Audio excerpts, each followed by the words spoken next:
एक बुढ़िया थी। उसने अपनी बहू से कहा, तू दूध दही बेच के आ।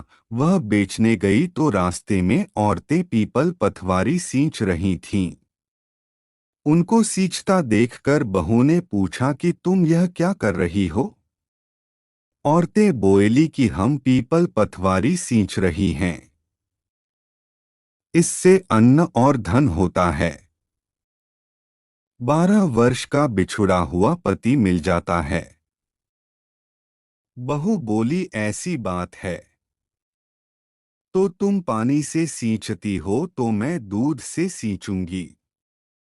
गुजरी बहू रोजाना दूध दही बेचने नहीं जाती, वह रोजाना दूध को पीपल में और दही पथवारी में सींचती। सास दूध दही का दाम मांगती तो कह देती महीना पूरा हो जाने पर लाकर दूंगी। कार्तिक का महीना पूरा हो गया। पूर्णिमा के दिन बहू पीपल पथवारी के पास जाकर बैठ गई। पथवारी ने पूछा, तुम मेरे पास क्यों बैठ गई? बहू बोली कि सासू दूध दही का दाम मांगेगी। पीपल पथवारी बोली कि मेरे पास क्या दाम रखा है? ये भरा डींडा पान पतूरा, इसको ले जा। बहू ने वही ले जाकर कोठरी में रख दिया और डर के मारे कपड़ा ओढ़ कर सो गई। सासू बोली, पैसे ले आई बहू? बहू बोली, कोठरी में रखे हैं। सासू ने कोठरी खोल के देखी तो देखा हीरा मोती जगमगा रहे हैं। सासू बोली, बहू इतना धन कहाँ से लाई? बहू ने आकर देखा तो सच्ची में ही धन भरा हुआ है।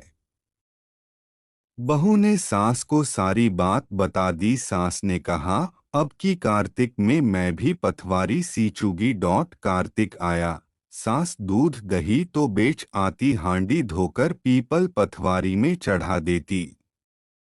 आकर बहू से कहती, मेरे से दाम मांग। वह कहती, सासू जी कोई बहू भी दाम मांगती है। मगर सासू कहती, तू मांग।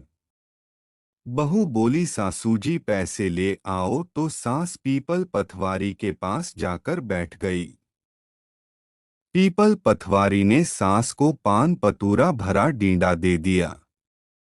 उसने ले जाकर कोठरी में रख दिया। बहू ने खोलकर देखा तो उसमें कीड़े मकोड़े बिलबिला रहे हैं।